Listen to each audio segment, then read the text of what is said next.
Welcome back to Kitchen Table Care Chats. Today we're talking about something that touches every one of us, grief. It's a journey that's deeply personal, often misunderstood, and one that changes us forever.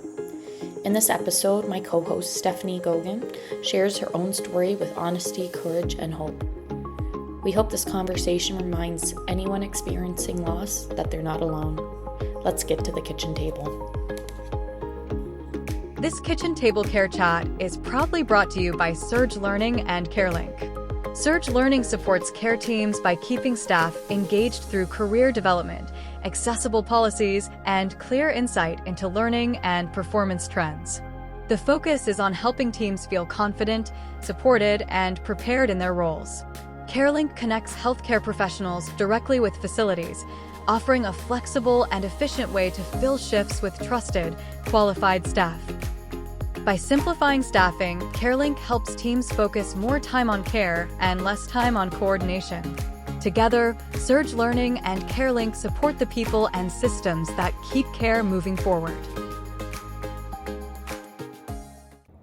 Welcome everybody back to the kitchen table. I don't even know where we last left off. I know, where were we? Where were we last time? I think we did a lot of virtual ones. So we're officially back at the table. Today's episode, we're diving into the topic of grief. But just some housekeeping before we get into it. Yes. Is that we're wrapping up our series. I'm not sure what we're going to call it yet. It's a long one. It's a long one, yeah. So while we dove into leadership and regulations and a lot about quality and bringing those guests in, now as we wrap that up, we're going to go through a season of more persons. So we're looking to hear more about the people. Yeah, we want to hear your stories. Yeah, and like more of a storytelling series rather than, breaking things down, though we love that. But I think that we learn a lot from other people's experiences, and not only learning, but you feel like, you're not alone and those kind of aspects. So we really want to lean into that. So if you have dementia, if you know somebody that has dementia, autism, mental health, chronic illness that you're living with. Yeah, working with in the field. So like whether you're a CCA registered staff, you're a neurosurgeon, Anything. It really is anything. We want to know about like your personal stories, how that changed you. Where have you come from that? Maybe it was a very dark stage and how you kind of crawled your way out of that. Like, we really love those types of stories, though it's sad that it happened, but you learn from the darkest times, I believe. And so we really want to talk about those things and unpack that. Yeah. So if that's you, send us a message at hello@kitchentablecarechats.com, or you can send us a message on LinkedIn, Instagram, wherever you find us. So diving in today, we're going to talk about grief and how that showed up. So there's so many different ways that people really grieve, I would say. It's not black and white. Some people, wear it on their sleeves and wear it on their face, and you could just totally tell. And then some people just hold that in and deal with it internally or in private. So a little bit of my story about grief. I dealt with grief, I think, in very many times of my life. I think that I've probably been to more funerals than I have weddings. Really? Which is always like so strange to see. And I actually physically cry more at weddings than I do at funerals because they became so common in my life, which is just insane. That's so crazy to hear. About. Yeah, absolutely. And I think because it happened so often in my life, I try to not be so scared about it, and I really try to think about that it is the cycle of life and that they are passed on into eternity, and there's happiness at the end of it, though it's us on the physical earth that gets so impacted by grief. It's not them, right? Through high school, I had a weird high school. Almost every single year a student would commit suicide. Oh my gosh. Yeah. That gave me chills. I know, Yeah. it's very strange. And one of the years it was one of our friends that did. Wow. And then, yeah, throughout every single year, I don't know what happened after I left high school, but it was just always something that was like on the announcements and people were mourning. There was always a memorial happening, and it was just bizarre, right? That's so strange. Me and my friends always talk about it. We're like, it's so weird that every single year somebody is losing their life in some way, and I'll be honest with you, most of the times it was suicide. Wow. Was it a big high school? Or? It was. So Okay. my high school was actually the high school that was in Mean Girls. Oh, was it? Yeah. Oh my yeah, gosh. Yeah. So when they're out playing football in the back and stuff, yeah, there's actually an apartment building right behind it. That's where I lived. Wow. And yeah, so I always That's reference that as like I was in the movies, but I wasn't. Did they close the school down? Like, what happened? It was way before my time, but I have no idea. But all the outside filming was done in our high school, but all the inside Interesting. filming was done outside in a different high school. Okay. Cool. And then the mall that was in the movie is our local mall as well, So- Sherway Gardens. Yeah, so it's in Ontario. So cool, but Yeah. squirrel, but I know. We went on a little bit of a tangent there, but anyways.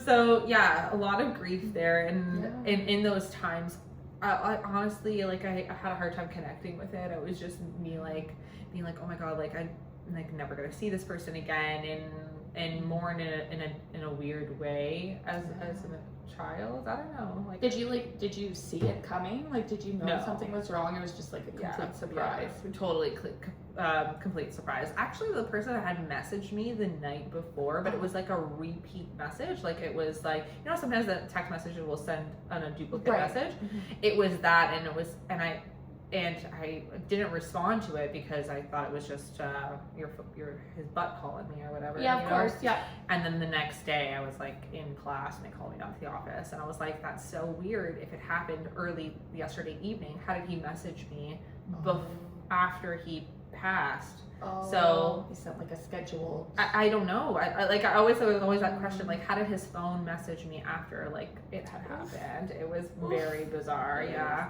very bizarre. But yeah, so I mourned through that. And in those times, mentally wasn't as impacted, but physically on my body, like my stomach was always like going, like I couldn't understand that. I'm like, why am I always sick? I couldn't stay in the funeral because I was running to the bathroom so many times. Your body knows though, even like before your brain Yes, connects. Absolutely. Yeah. So, and that actually happens more to me. I think I physically show up with grief and mental health more than my head does, to be honest. I don't know what's worse, but anyways. She was saying earlier, her chest is like, I need to breathe, and like anxiety. Yeah. I think that like grieving, like you kind of if you do struggle with mental health, those really come up a lot. Yeah. They do. I think you just like, as you get older, you learn the signs of your body a little bit more, but sometimes you're so busy you don't acknowledge.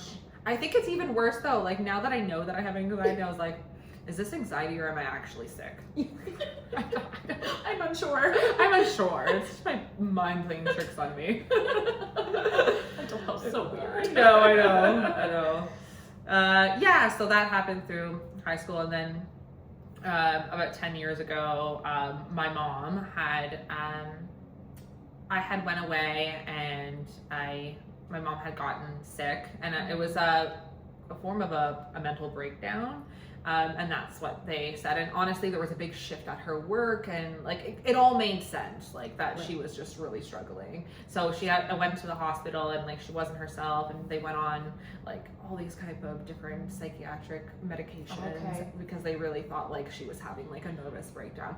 This is just like not like my mom. Like I was like, this is right for her to come to her. And were you like, did she just pop? Like, was she holding it and just? It just like popped, like, and just Okay. hysterically crying, couldn't get her words out, like just totally like freaking out, shaking, like ooh, like just like God. Not her, like it looked like a mental breakdown, I guess, suppose on the outside.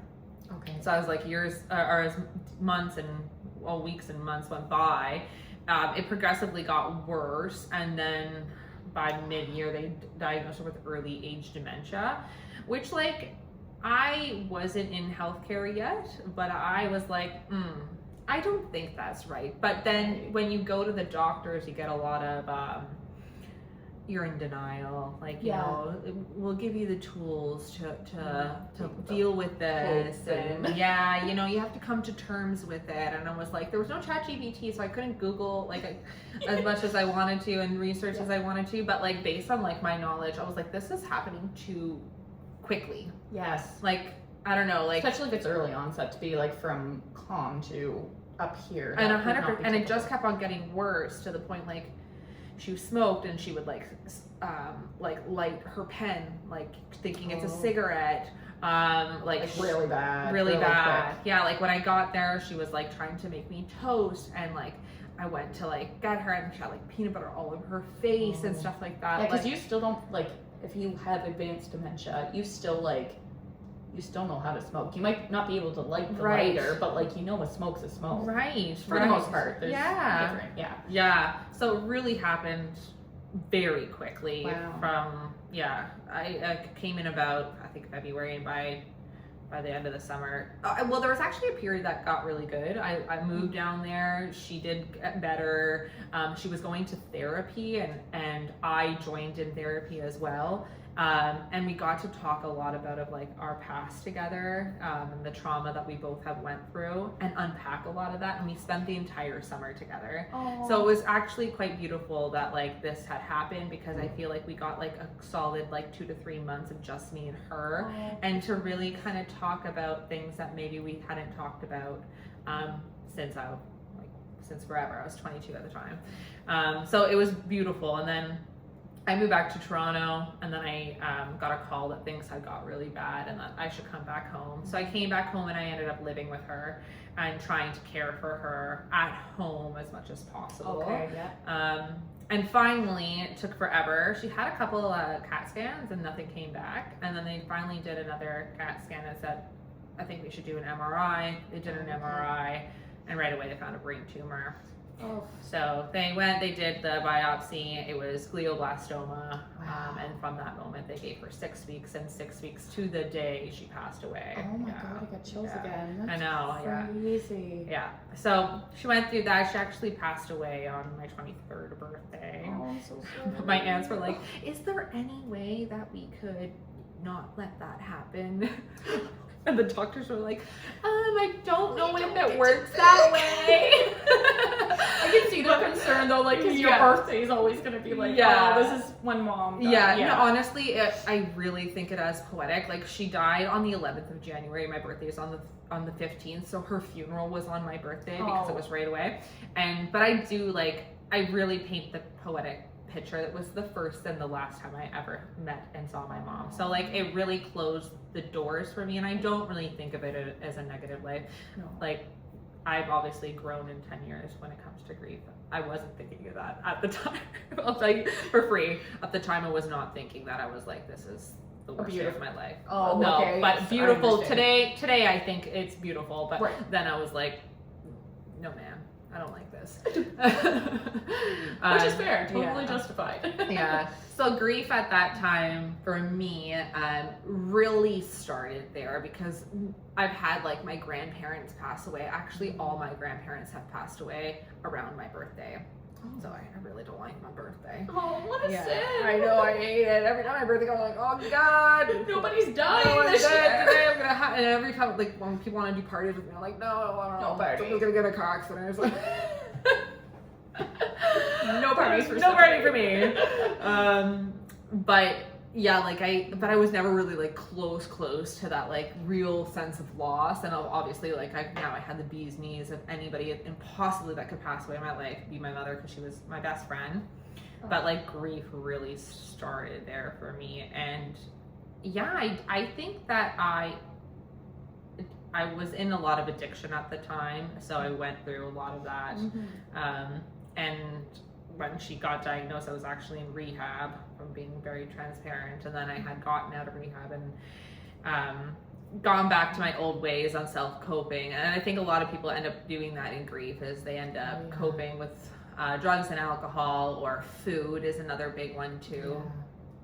That's a really big trigger to like. It is. Yeah. To open the, like, and if you have those tendencies prior to it, like, you fall into those ways. So, yeah, I lived with that. I didn't really know how to cope. I lived in self-sorrow for, like, so long. Like, why me? And I wanted, like, everyone around me to, like, almost baby me, like, because, like, my mom died. And, like, that really, like, I leaned into that so much. And all my actions that I did, unfortunately, like, I always had an excuse. Like, Right. you know, that was like always, feel bad for me. feel bad for me. Yeah. And I just didn't have the tools in order to, like, you know, I was only 23 at the time. So, like, That's really young. it's young. It's like through your, like, you're still a child almost. Yeah. Like, I just, I always had her to take care of me. So, like, even though she lived in a different province, I always had that. Yeah, you have that person to connect with and talk to. Yeah, and work anytime through I was, things. anytime I Yeah. was, like, sick or going through a hard time, like, you know, you just always have that person.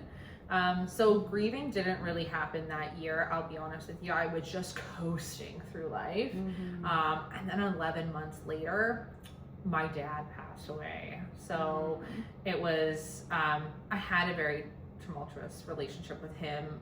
Needless to say, he was still my father and I still loved him dearly. I lived with him, but he was going through so many health things and diabetes, not taking care of himself. So it was almost like he did it not purposely, but he gave up on life essentially. And if it was my mother, I was like, if she had the chance to do that, it was very bad. And were they still together? No, Oh, so okay. separated. Yeah, so Right. separated. So it was just, I had moved back to Toronto, moved in with my dad, and then I think he had, like, a lot of guilt and stuff, and he kind of just gave up on life. Diabetes, heart failure, eventually his kidneys, his liver went, and once his liver was starting to go, he started hallucinating. And tell me how I took him to the hospital and I get the same diagnosis. Honey, I think it may be early age dementia. Oh my god! I almost took my purse and, like, hit this. I was like, it is not dementia. Like, why are people so easily putting like these symptoms? I guess, again, doctors are human. You have symptoms, you're put into these categories. It's hard not to, but, like, but you really have to, like, make sure you do the investigation before you. And no one was listening to me. And at that time, I just did not care. I didn't care. Like, No. I didn't care. Like, my dad didn't care. I didn't care. Like, I've done my part. I tried to help as much as possible. But yeah, after he passed, life spiraled for quite some time, and I feel like, again, I was a little bit coasting, and now I really had a reason to why I was acting the way that I was acting. Right. You know, my parents, I'm an orphan now. Right. So, like, I really It ramped. quite a bit. Mm-hmm.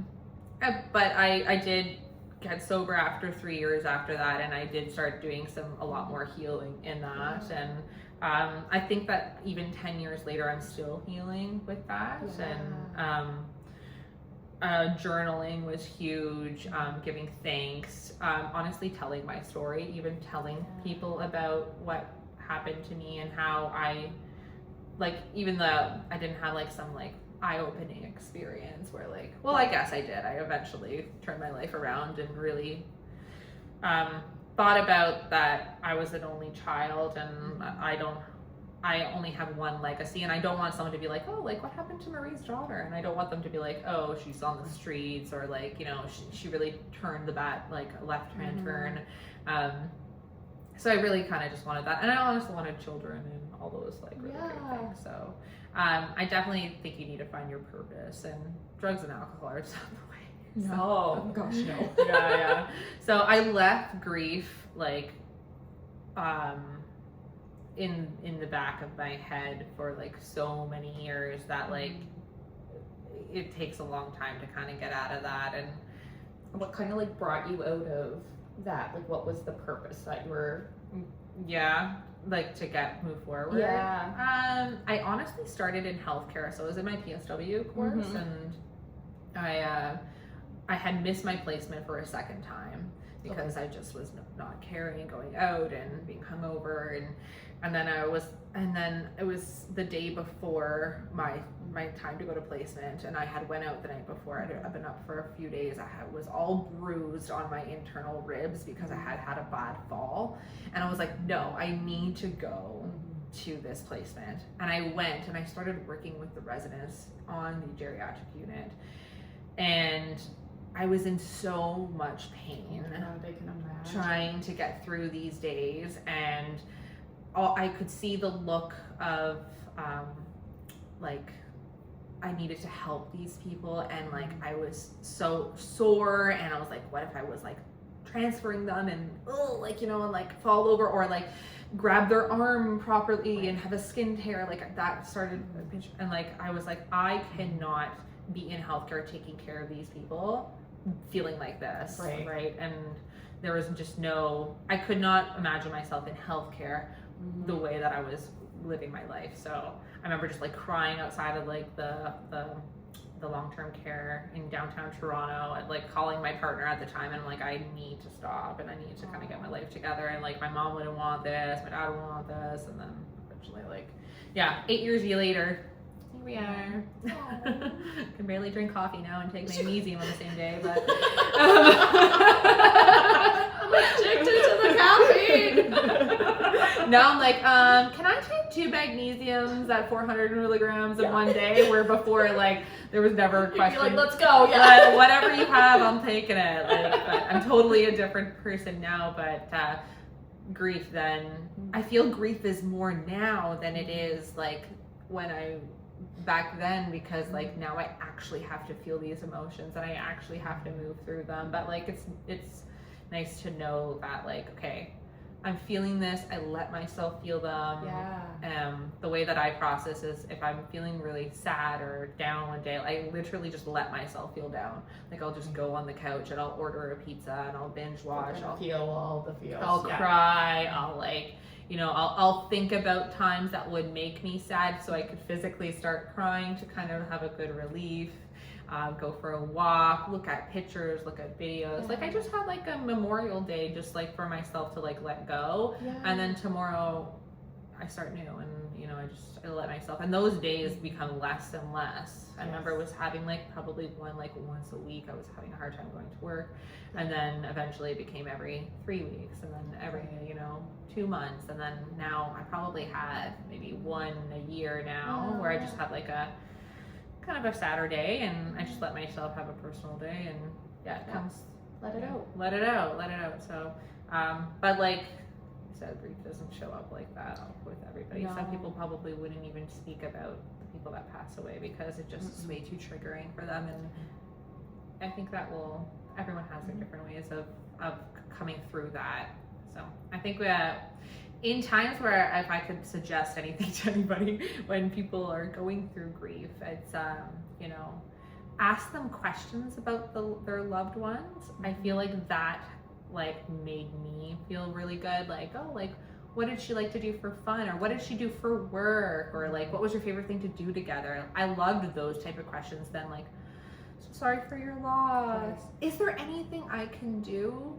And I was like, helpful. I don't know what you want me to say here, because the only thing I want right now is for them to come back. So like, not helpful. So not helpful, but like if having conversations, talking about them, and I think those are like. Yeah, I find like when you do talk to people, like you were saying, it's more on the positive of the relationship as opposed to like you said, like what can I do for you? Well, I won't like them back. But if you can focus on those actual like positive moments, you can help them work through that a little bit. And it keeps their memory alive. So like a lot of the time when someone passes away, you do start to forget their voice, the things you did together. Like you do start to forget those things. So like when the memories fade. fade. Actually, something happened recently is that I had a Hotmail account that I used to email my mom back and forth, and I got really drunk one night and I reset my password and I couldn't remember it, and I never resetted the password. And something sparked me. I'm like, I'm gonna go see if I can try to get Microsoft to reset my password, and they deleted my account. Yeah, I know. I was so bummed, but like, I think like even just today having a conversation brings brings back her life a little bit more. And I started looking at videos and stuff and trying to get into my old accounts, but she didn't work. I bet it's there somewhere. I know. Let me try. I know. I used to try. I tried so hard, but they were asking like, "What was the subject that your last email?" And I was like, "I can't remember what I ate yesterday. Yeah. Or what I emailed 10 years ago." Yeah, that's a hard. Yeah. Yeah. So yeah, talking about memories, I think, is your best bet to somebody that's going through a hard time, and just listening and relating to them if you can, and I think that's your best go. I love that. Yeah. And I love that you had said something like about taking, like you couldn't take care of yourself at the time, like helping people take care of themselves. Yeah. So again, instead of asking like, what can I do? Like just do it. Just do it. Yeah, just do it. Because no one is ever going to say like, I really would love a homemade meal. Like, no. I mean, some people are straightforward like that, but no one. Most people will not. Yeah. No, especially if you're feeling like the world has just squashed you down. Like, just makes food. Yeah, food. Yeah, or like, hey, like let's go for a walk, or just come over and like put a movie on, or order a pizza. Get back to food. Yeah. Because I feel like when someone asks like that, also like, what can I do? I feel like they were just like putting in their like, oh, well, I did.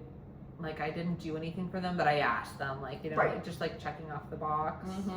I don't know. It just gives me a nick feeling, but I know it just seems like not sincere. Not sincere.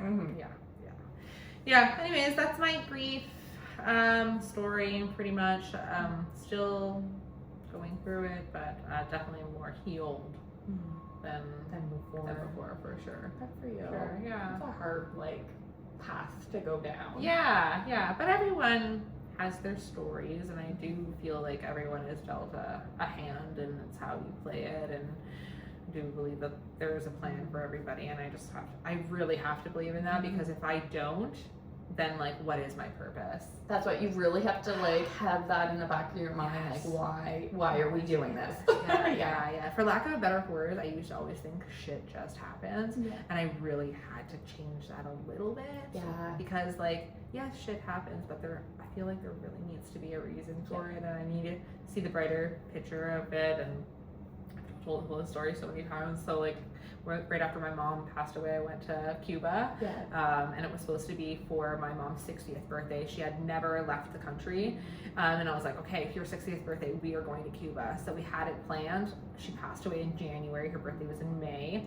So my friends were like, let's still go. And I was like, okay.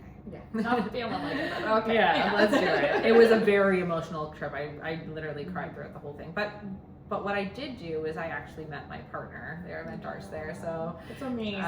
So that's to me, that's the and that is higher power, or like things happen for a reason. Yes, I would have loved my mom to be around for my entire life, but I do think I found my person, and I have 2 beautiful kids with them, and would have that happened? I don't know. You might not have had the same trip because you would have spent more time with her. Yeah. Have been looking. I could have found a terrible partner and had a really bad life. Yeah. But I ended up finding a really great partner. I always tell him, no pressure. My mom sent you to me. Don't mess this up. She's an angel now, and she'll haunt you. No, but yeah, I do think that those things definitely do happen for a reason, and and so many signs throughout the trip. This mariachi band was playing Hoobastank. The reason is you. There's this Hoobastank rock song. A mariachi band was playing it on their little.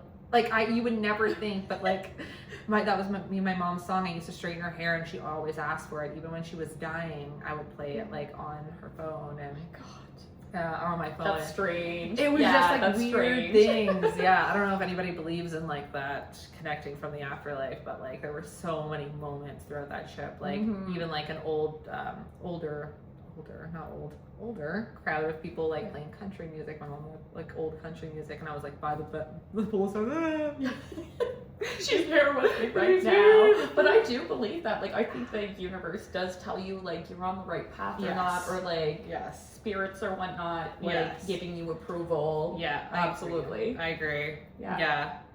We kind of mentioned before getting on here, we were going to talk about palliative care, but I just decided to share my story. So thanks for listening. But I love your story. Oh, thank you. I love my story too. Honestly, I'm very thankful for where my life is, because it could have been a very different story for me. Very different. And I think it's so important that people hear your story, because it's really hard to come out the other side. And like, you're successful now. You've got a fabulous family. And it's hard for people to see that there is that on the other end. Like, you can have that. You just need to keep going.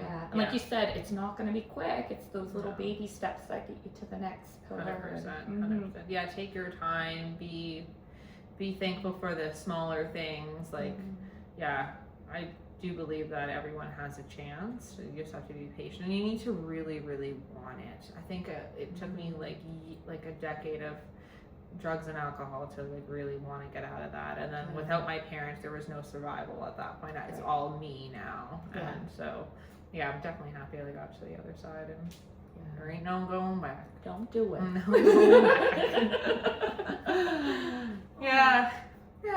But we were talking before about palliative care, and I was talking about the difference between palliative care in Ontario and the palliative care in Alberton, PEI. Yeah, I want to hear that. So we were briefly talking about it, and I want to hear the difference between. Totally different. So like with my mom, she got like put into like kind of like a community center, and it was like a tree of life. There was like a family room where you could spend the night. There was a full kitchen. There was actually 2 rooms where you could spend the night. In her room was like a lazy boy, a pull-out couch, a private bathroom, like. And was this hospice or was it? It was palliative. Okay. Yeah, it was palliative. Hospital or you said like community? It was like a community center. Like okay. The one end had, I think, rehabilitation, and one wing was, it was just probably, I think, maybe 4 rooms, to be honest. Okay. Very, very small. Like Alberton's very small. Gotcha. But I was like blown away. Well, I wasn't actually blown away because it was my first experience in there, so I just thought this was the norm. Okay. But she spent a lot of time there, so much care, and it was just like a sad experience, but a very warm experience. Like all my family was there, and it was really great. Then like fast forward in Ontario, and I'm sure that this is not everyone's experience in Ontario, just kind of how it happened with my dad, but he got brought into the hospital from a car accident, driving the wrong way on the highway, in his delusional state, and he had fell and had a hemoglobin like literally the size of like a golf ball on his head. Oh my god. So I got put in the ICU, recovered, but then obviously the doctor had noticed all these organs that were failing, and at this point in time it was a little bit, end of life care, and that there was no really recovery at this point. And if my dad had got out, he would have recovered. So he ended up going into palliative care within the hospital. Yeah, totally different experience. Oh my god, it was so painful. It just smelled like urine. He was sharing a room with somebody, and literally the room was like bed, curtain, bed. Like it was no space. There was just like a little chair. No privacy. Like it was just so different. I'm thankful that for my dad it was very, very quick. Yeah. But like the dignity just isn't there. Yeah. And I was thinking like, the other person like that was there like had my dad like take his last breath beside him, and my dad, by the time I got there, I just missed it. Just missed it. You know what's funny? My phone was meaning to be reset. Oh, okay. And I was like, right before I was going to bed, I was like, I bet you that I'm going to get the call while I'm resetting the update on my Apple phone. Okay. I just thought about this.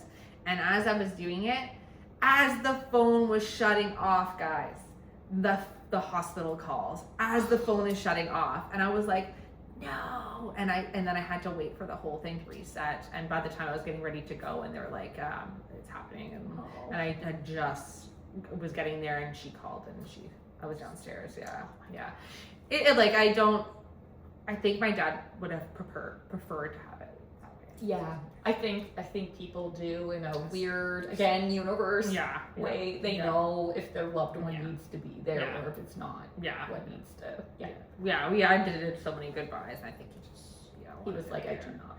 Yeah. But anyways, tangent again. The palliative experience between Ontario and PEI at the time was just like crazy. So I don't know if anyone else has experienced that, and like, I'm sure there is other hospice and other ways in Ontario, but man, Ontario was really, really sad to see people have their end of life there, and then they just like go to like the morgue in the basement. I don't know, I just felt cold about it. It is very cold because obviously I worked in long-term care for many, many years, but when I first started my career, I was in hematology, medical oncology, and there's palliative beds there as well.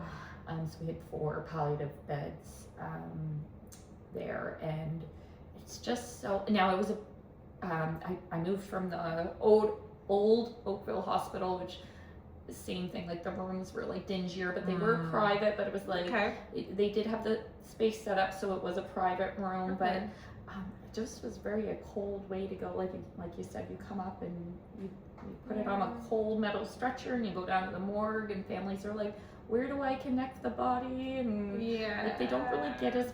We try and do the best that we can. Of course. But like long-term care, again, not ideally set up all the time. We're getting rid of all the shared rooms, but most will have that palliative, like what you experienced. Yeah. So when I worked in long-term care, like we would all like actually line up when the body was getting taken out, and I think like there was like more celebration, and you do little memorial services, and it is, you have like the little kitchenette so families can make their loved one tea or like feel involved in that process. Where in the hospital, you're so dependent on the nurses, like you to ask for everything. The linens aren't right there. Yes. Oh my gosh. Yes. Like, and if you have a really good nurse who's like experienced with that, they'll set you up for it. Yeah. But that's a learning curve. It takes time for people to, so it depends who you get. Yeah, it was weird. It was different. That's totally different. Yeah, with my mom's, like, it wouldn't have been any better. Like, I wouldn't have picked a better way to do that. Because, like, obviously you want them to be at home too, but this just felt like. It felt like a home. Like, totally. Yeah. And all the nurses, like, they were all crying. I think I was there for like 2 months. At the end of it, I was like, oh my gosh, okay, like, is it time yet? I know, like, I don't know, a lot of people don't like when people say that, but I think you need to really be in there when you see your loved one struggling. Like, you're almost like wishing that the time would kind of hurry up. I think more people think like that than you probably think. I just say it. Yeah, I know. Like, and I've worked with, again, oncology and long-term care, so like you're going in, you're usually palliative. Like when you walk through, you might not be actively dying, but like the goal of care is comfort. So my if I had to pray for anyone would be let it be quick. Like don't let people suffer. Yeah, absolutely. That's a hard thing to say out loud. It is. It is. There was I like want you to die quick. I know. Yeah. There was like one moment where we thought like it was done, and like we were all mourning, and then and I was like, oh no. Here we go. Okay. It's an awful process because watching a body like actually come to the end is so awful to see. It is. There's a smell. You can the whole facial expression, and you can see kind of the life bleeding. And that kind of brings us to everyone that is in healthcare. At some point, I believe, no matter where you're working, I feel like you do get impacted by grief, whether it's somebody with dementia and they're living on earth, you're still grieving. And I feel like any kind of loss is grieving. So yeah, if there's any takeaway from this, like, do listen to those feelings and don't think like, oh, I wasn't close to them, I shouldn't feel this way, or they're still living, I shouldn't feel this way. Like, I think it's important that you listen to the feeling of loss and support yourself in those times, and ask for help, talk about it, write about it, like give yourself a chance to feel those feelings, because it will build up. And that's times where like panic attacks and stuff like that could like start. And it hits you at the wrong, like, from my experience, like death in my family was my first death, and I was a in university in a bloody mess. Yeah. And then again, in oncology, I worked with a lot of people who passed. I found a real joy in helping people be comfortable. And I remember I worked at one of the long-term care facilities, and one of my residents who I knew for years, she fell and she hit her head against the wall and just started bleeding out.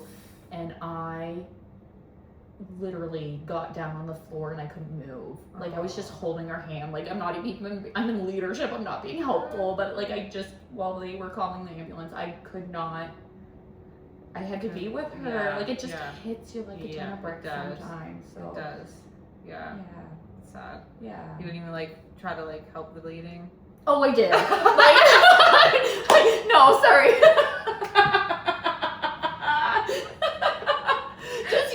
I'm very like, if you know me, I'm like, when there's an emergency, I am cool, calm, collected. Yeah, I can will see that. direct I the can people. totally see that. And like, I did the things, but once like the Everything nurse, was taken care of. everything was taken care of, I just sat on the floor with her and held her hand. Like, yes, yeah. we were stopping the Yes, yeah. We didn't just let her. Try to clear that up. No, just, thank you. We got that on video, so.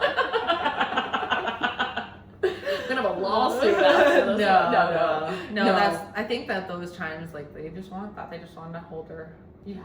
And holding someone's hand is just enough for them to know that somebody's there. Yeah.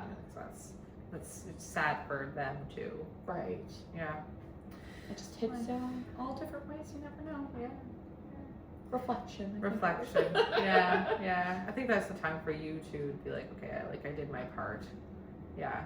I guess that's something that I was happy to be there, like with my mom through those like last time. Yeah. So I think suicide always hurts me a little bit more because I feel like in those moments, like I know it's very personal, but like being the one left behind, you're like, oh, I wish I could have helped, Right. Always. Yeah. So and it varies. Grief can come in so many forms, like I said, with like breakups and whether it's suicide or someone that you lost through sickness, and you just have to take care of yourself. Yeah.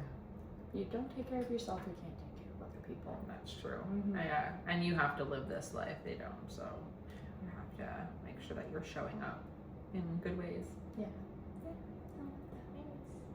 I think that's pretty much us wrapping up. Yeah, thank you for sharing your Thanks story. for listening to my story, guys.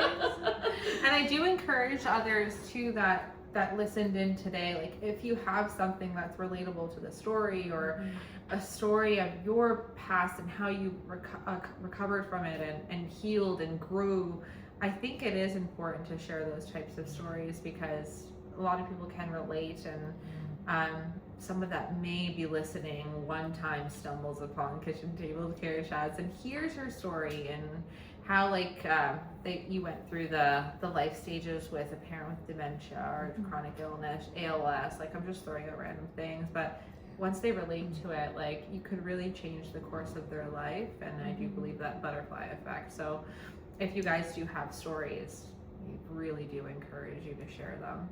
Yeah. You want the good, the bad, and the ugly. Yeah, at the kitchen table. And we welcome every walks of life, and we want to hear you. Yeah. All right, thanks for listening. Thank you.